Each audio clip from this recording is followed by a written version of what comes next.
ಎಲ್ರಿಗೂ ನಮಸ್ಕಾರ. ನೀವು ನೋಡ್ತಾ ಇದ್ದೀರಾ ಟಿವಿ ವಿಕ್ರಮ. ನಾನು ಮುಮ್ತಾಜ್ ಅಬ್ದುಲ್ ನೆಲಡ್ಕ. ನೀವಿನ್ನೂ ಟಿವಿ ವಿಕ್ರಮವನ್ನು ಸಬ್ಸ್ಕ್ರೈಬ್ ಮಾಡದೇ ಇದ್ದರೆ ದಯವಿಟ್ಟು ಈ ಕೂಡಲೇ ಟಿವಿ ವಿಕ್ರಮವನ್ನು ಸಬ್ಸ್ಕ್ರೈಬ್ ಮಾಡಿ, ಹಾಗೆ ನಮ್ಮೆಲ್ಲ ವಿಡಿಯೋಸ್ಗಳನ್ನು ಲೈಕ್ ಮಾಡಿ, ಕಮೆಂಟ್ ಮಾಡಿ, ಹಾಗೆ ಶೇರ್ ಮಾಡಿ. ವೀಕ್ಷಕರೇ, ಅತಿಯಾದ್ರೆ ಅಮೃತ ಕೂಡ ವಿಷ ಆಗುತ್ತೆ ಅನ್ನುವಂಥ ಒಂದು ಗಾದೆ ಮಾತಿದೆ. ಅದೇ ರೀತಿ ಎತ್ತಿಗೆ ಜ್ವರ ಬಂದ್ರೆ ಎಮ್ಮೆಗೆ ಬರೆ ಹೇಳಿದ್ರಂತೆ ಅಂತ ಕೂಡ ಒಂದು ಗಾದೆ ಮಾತಿದೆ. ಈ ಎರಡೂ ಮಾತುಗಳು ನನಗೆ ಇವತ್ತು ಮತ್ತೆ ಮತ್ತೆ ನೆನಪಿಗೆ ಬರ್ತಾ ಇದೆ.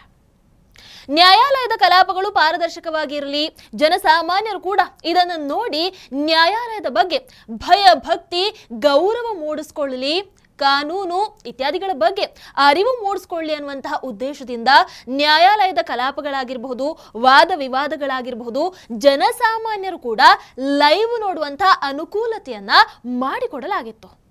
ಅಷ್ಟೇ ಅಲ್ಲ, ಕಲಾಪಗಳು ದಾಖಲಾಗಬೇಕು ಅನ್ನುವಂಥ ಉದ್ದೇಶದಿಂದಾಗಿ ಅವುಗಳ ವಿಡಿಯೋ ರೆಕಾರ್ಡಿಂಗ್ ಕೂಡ ನಡೆಸಲಾಗ್ತಾ ಇತ್ತು. ನಿಜವಾಗ್ಲೂ ಕೋರ್ಟ್ ಕಲಾಪಗಳ ನೇರ ಪ್ರಸಾರಗಳು ಮತ್ತು ವಿಡಿಯೋ ರೆಕಾರ್ಡಿಂಗ್ಗಳು ಇತ್ತೀಚಿನ ದಿನಗಳಲ್ಲಿ ಅತ್ಯಂತ ಜನಪ್ರಿಯವಾಗಿದ್ವು. ಅತಿ ಹೆಚ್ಚು ವೀಕ್ಷಣೆ ಕೂಡ ಪಡಿತಾ ಇದ್ವು. ಆದ್ರೆ ಟ್ರೋಲರ್ಗಳು ಮತ್ತು ಬೇಜವಾಬ್ದಾರಿಯುತ ಸೋಷಿಯಲ್ ಮೀಡಿಯಾ ಮಂದಿಗಳು ತಮ್ಮ ವ್ಯೂಗಳ ಹಪಾಹಪಿಗೆ, ತಮ್ಮ ಶಾರ್ಟ್ ಕಟ್ ಆದಾಯದ ಆಸೆಗೆ ಕೋರ್ಟ್ ಕಲಾಪಗಳ ವಿಡಿಯೋಗಳನ್ನ ದುರ್ಬಳಕೆ ಮಾಡ್ಕೊಳ್ಳೋದಕ್ಕೆ ಶುರು ಮಾಡಿಬಿಟ್ವು.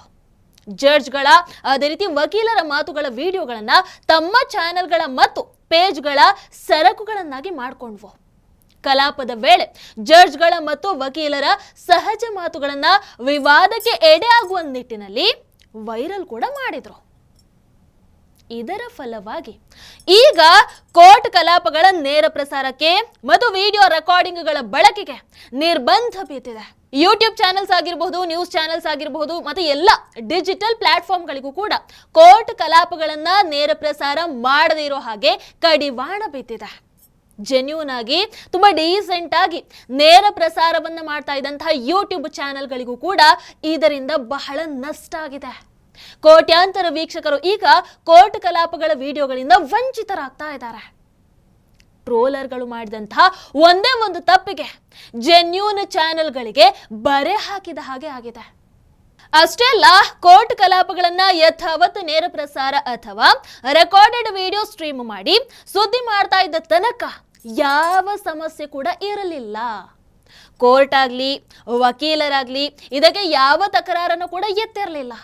ಯಾವಾಗ ಟ್ರೋಲ್ ಪೇಜ್ಗಳಿಗೆ ಕಲಾಪಗಳ ಬಿಟ್ ಆಹಾರ ಆಗುವುದಕ್ಕೆ ಶುರುವಾಯಿತು, ಆಗ ಕೋರ್ಟ್ ಆಗಿರಬಹುದು, ವಕೀಲರಾಗಿರಬಹುದು, ಜಡ್ಜ್ಗಳಾಗಿರಬಹುದು ಇದನ್ನ ಬಹಳ ಸೀರಿಯಸ್ ಆಗಿ ಪರಿಗಣಿಸಬೇಕಾಯಿತು.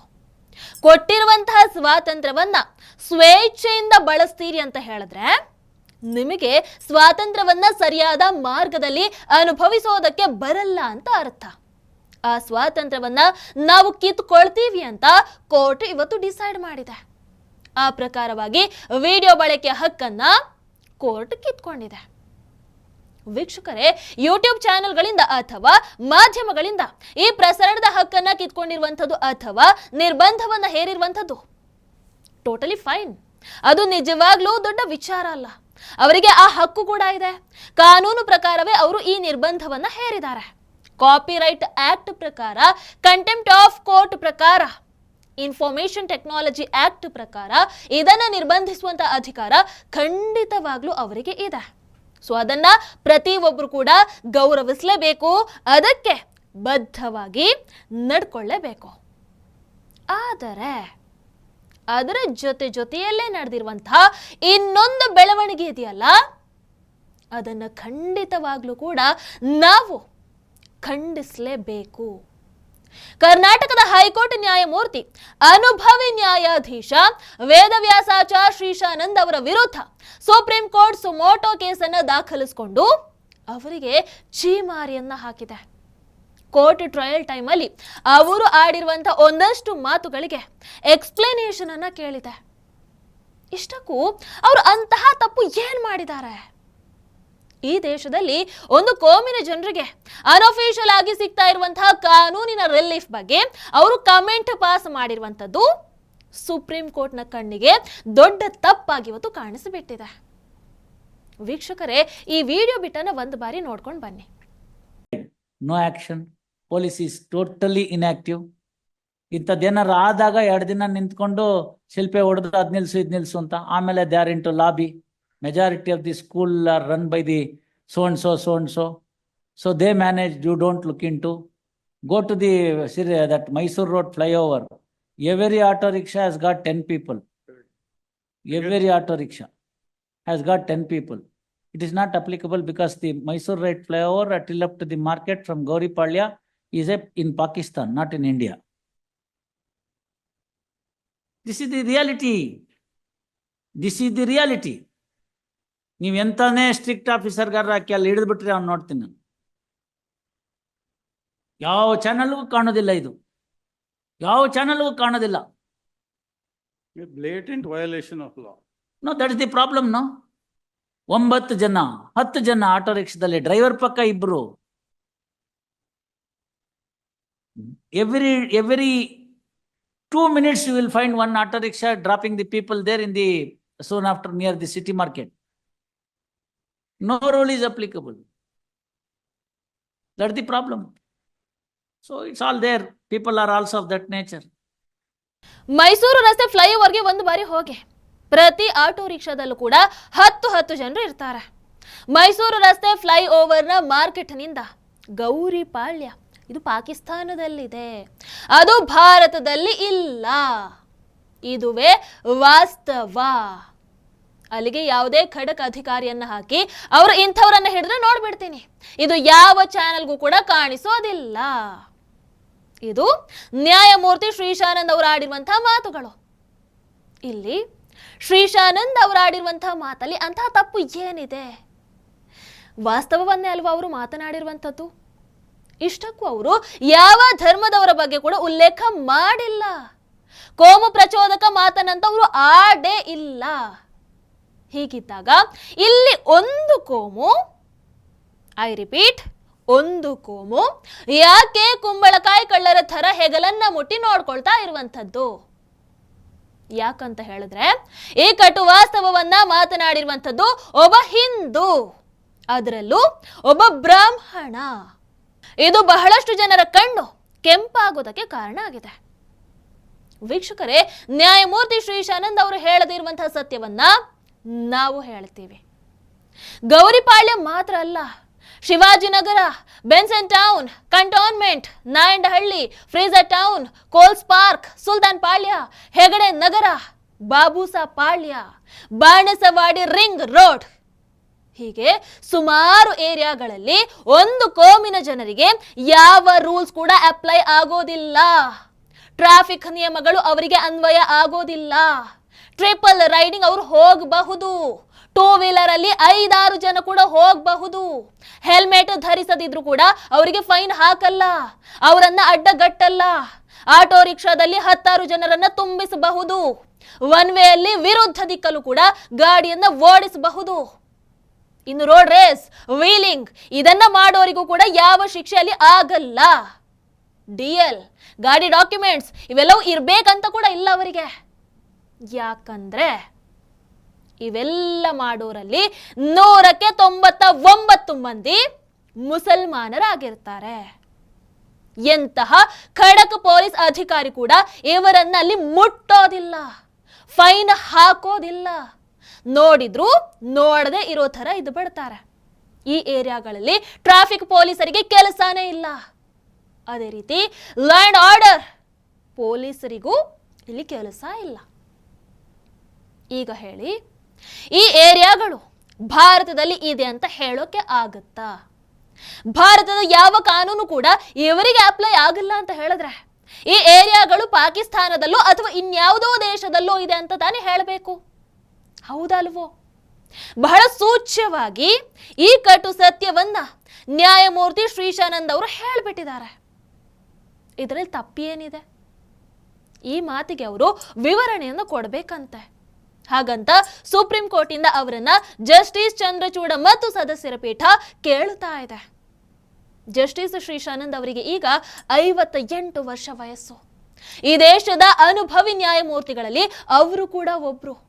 ಹಲವಾರು ಪ್ರಕರಣಗಳಲ್ಲಿ ಅತ್ಯಂತ ನ್ಯಾಯಯುತ ಮತ್ತು ಖಡಕ್ ತೀರ್ಪನ್ನು ನೀಡಿರುವಂತಹ ಜನಪರ ಅದೇ ರೀತಿ ನ್ಯಾಯಪರ ಜಡ್ಜ್ ಅಂತಾನೆ ಹೆಸರನ್ನ ಮಾಡಿರುವಂಥವ್ರು ಇವರು.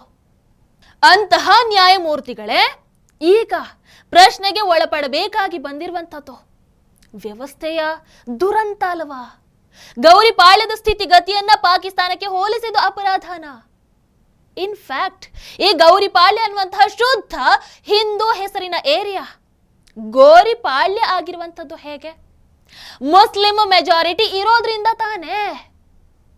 ಇದರ ಬಗ್ಗೆ ಮಾತಾಡಿದ್ರೆ ತಪ್ಪಾಗಿ ಬಿಡುತ್ತಾ? ವಕೀಲೆಯೊಬ್ಬರ ಜೊತೆಗೆ ಮಾತನಾಡ್ತಾ ಶ್ರೀಶಾನಂದ್ ಅವರು ಒಂದು ಲಘು ಹೇಳಿಕೆಯನ್ನ ಬಳಸಿದ್ರ ಬಗ್ಗೆ ಆಕ್ಷೇಪಣೆಯನ್ನ ಮಾಡಬಹುದು. Okay fine. ಆದರೆ ಪಾಕಿಸ್ತಾನಕ್ಕೆ ಗೌರಿಪಾಳ್ಯವನ್ನ ಹೋಲಿಸಿದ್ದಕ್ಕೆ ಚೀಮಾರಿ ಅಂತ ಹೇಳಿದ್ರೆ ನಿಜವಾಗ್ಲೂ ಇದು ಬೇಸರ ಆಗುವಂತಹ ವಿಚಾರ. ಸತ್ಯ ಯಾವಾಗ್ಲೂ ಕೂಡ ಕಹಿಯಾಗೇ ಇರುತ್ತೆ, ಅದು ಕಟುವಾಗೇ ಇರುತ್ತೆ, ಹೌದಲ್ವೋ? ಹೀಗಾಗಿ ಸತ್ಯ ಮಾತನಾಡೋರು ಯಾವತ್ತಿಗೂ ಕೂಡ ಇಂತಹ ಸತ್ವ ಪರೀಕ್ಷೆಗಳಿಗೆ, ಇಂತಹ ಅಗ್ನಿ ಪರೀಕ್ಷೆಗಳಿಗೆ ಒಳಗಾಗಬೇಕಾಗತ್ತೆ. ಬಹುಶಃ ಶ್ರೀಶಾನಂದ್ ಅವರ ಈ ವಿಡಿಯೋಗಳು ಟ್ರೋಲ್ ಪೇಜ್ಗಳಲ್ಲಿ ವೈರಲ್ ಆಗದೆ ಹೋಗಿದ್ರೆ ಇದು ಸೀರಿಯಸ್ ಆಗ್ತಾ ಇರಲಿಲ್ವಾ? ಈ ವಿಡಿಯೋಗಳಿಗೆ ವ್ಯಾಪಕ ಪ್ರಶಂಸೆ ಮತ್ತು ಪ್ರಚಾರ ಸಿಕ್ಕಿದೆ ತಪ್ಪಾಯ್ತಾ? ಜುಬೇರ್ನಂತಹ ನಕಲಿ ಫ್ಯಾಕ್ಟ್ ಚೆಕ್ ಮುಸಲ್ಮಾನರು ಶ್ರೀಶಾನಂದ ಅವರನ್ನ ಟಾರ್ಗೆಟ್ ಮಾಡೋದಕ್ಕೆ ಇದನ್ನ ಬಳಸ್ಕೊಂಡ್ರ? ಸುಪ್ರೀಂ ಕೋರ್ಟ್ನ ಜಸ್ಟಿಸ್ ಚಂದ್ರಚೂಡ್ ಮತ್ತು ಟೀಮ್ ಒಂದೇ ಒಂದು ಸಲ ಬಂದು ಬೆಂಗಳೂರಿನ ಈ ಏರಿಯಾಗಳಲ್ಲಿ ಅರ್ಧ ಗಂಟೆ ನಿಂತು ಗಮನಿಸಿ ಬಿಡ್ಲಿ.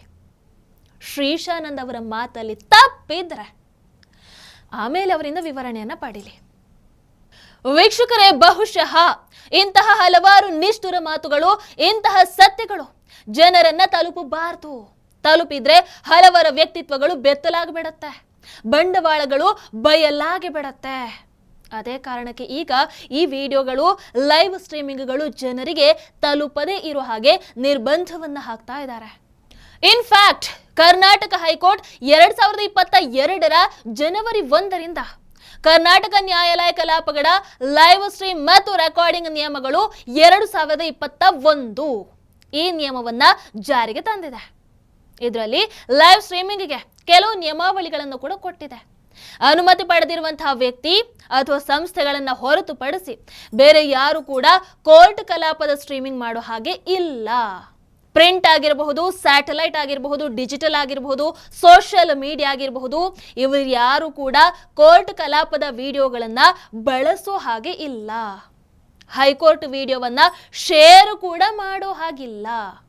ಹೀಗಂತ ನಿಯಮ ಇದೆ. ಅದನ್ನ ಕೋರ್ಟಲ್ಲಿ ಪ್ರತಿ ಬಾರಿ ಸ್ಟ್ರೀಮಿಂಗ್ ಶುರು ಆಗುವಾಗ್ಲೂ ಕೂಡ ಪ್ರದರ್ಶಿಸಲಾಗತ್ತೆ. ಆದರೆ ಕೋರ್ಟ್ ಈ ವಿಚಾರದಲ್ಲಿ ಸ್ಟ್ರಿಕ್ಟ್ ಇರಲಿಲ್ಲ.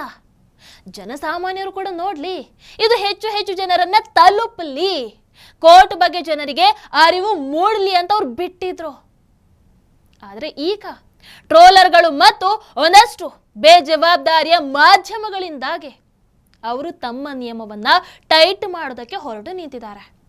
ಅಷ್ಟೇ ಅಲ್ಲ, ಕೋಲು ಕೊಟ್ಟು ಹೊಡೆಸ್ಕೊಂಡ್ರು, ಅಂಗೈ ತೋರಿಸಿ ಅವಲಕ್ಷಣ ಅಂತ ಹೇಳಿಸ್ಕೊಂಡ್ರು ಅನ್ನೋ ಹಾಗೆ ಯಾಕೆ ಮುಜುಗರಕ್ಕೆ ಒಳಗಾಗಬೇಕು ಅನ್ನುವಂಥದ್ದು ಅವರಿಗೆ ಅರ್ಥ ಆಗಿದೆ. ಸೊ ಕೋರ್ಟ್ ಖಡಕ್ ಆಗಿ ವಾರ್ನಿಂಗ್ ಅನ್ನು ಕೊಟ್ಟಿದೆ. ನಮ್ಮ ವಿಡಿಯೋಗಳನ್ನು ಬಳಸಿದ್ರೆ copyright act 1987, contempt of court act 1971, information technology act 2000 ಮತ್ತು Karnataka rules on live streaming and recording of court proceedings 2021 ಇದರ ಅಡಿಯಲ್ಲಿ ಯೂಟ್ಯೂಬರ್ಸ್ ಆಗಿರಬಹುದು, ಟ್ರೋಲರ್ಸ್ಗಳಾಗಿರಬಹುದು ಪರಿಣಾಮವನ್ನ ಎದುರಿಸಬೇಕಾಗತ್ತೆ ಅಂತ. ಸೊ ಇನ್ನು ಮುಂದೆ ಕೋರ್ಟ್ ಕಲಾಪಗಳ ವಿಡಿಯೋಗಳನ್ನ ಪೂರ್ವಾನುಮತಿ ಇಲ್ಲದೆ ಬಳಸೋದಕ್ಕೆ ಯಾವುದೇ ಅವಕಾಶಗಳು ಇರೋದಿಲ್ಲ. ವೀಕ್ಷಕರೇ, ಕಲಾಪಗಳ ಲೈವ್ ಅಥವಾ ವಿಡಿಯೋಗಳನ್ನ ಪ್ರಸಾರ ಮಾಡೋದಕ್ಕೆ ಅವಕಾಶ ಇಲ್ಲದೆ ಹೋದ್ರೂ ಓಕೆ, ಕರ್ನಾಟಕದ ಜನತೆ ಈಗ ಜಸ್ಟಿಸ್ ವೇದವ್ಯಾಸಾಚಾರ್ ಶ್ರೀಶಾನಂದ್ ಅವರ ಪರವಾಗಿ ನಿಲ್ಲುವಂತಹ ಅಗತ್ಯ ಖಂಡಿತವಾಗ್ಲೂ ಇದೆ. ನ್ಯಾಯಮೂರ್ತಿಗಳೇ ದಿಟ್ಟವಾಗಿ ಸತ್ಯವನ್ನ ನುಡಿಯೋ ಹಾಗಿಲ್ಲ ಅಂತ ಆದ್ರೆ ಈ ರಾಜ್ಯದಲ್ಲಿ ಇನ್ನು ಯಾರಿಗೆ ಸತ್ಯ ಮಾತನಾಡೋದಕ್ಕೆ ಧೈರ್ಯ ಬರುತ್ತೆ? ಹೌದಾ ಅಲ್ವೋ? ನಿಮ್ಮ ಅನಿಸಿಕೆಯನ್ನು ದಯವಿಟ್ಟು ಕಾಮೆಂಟ್ ಮೂಲಕ ತಿಳಿಸಿ. ಹಾಗೆ ವಿಡಿಯೋ ನಿಮಗೆ ಇಷ್ಟ ಆದಲ್ಲಿ ಲೈಕ್ ಮಾಡಿ, ಶೇರ್ ಮಾಡಿ. ನಮಸ್ಕಾರ. ಟಿವಿ ವಿಕ್ರಮ, ದೇಶ ನಿಮ್ಮ ಕೈಯಲ್ಲಿ. ಈ ಕಾರ್ಯಕ್ರಮ ನಿಮಗೆ ಇಷ್ಟ ಆಗಿದ್ದಲ್ಲಿ ಲೈಕ್, ಶೇರ್ ಹಾಗೂ ಕಮೆಂಟ್ ಮಾಡಿ. ಟಿವಿ ವಿಕ್ರಮದ ಕಾರ್ಯಕ್ರಮಗಳನ್ನು ನಿರಂತರವಾಗಿ ವೀಕ್ಷಿಸಲು ಸಬ್ಸ್ಕ್ರೈಬ್ ಮಾಡಿ, ಬೆಲ್ ಐಕನ್ ಒತ್ತಿ.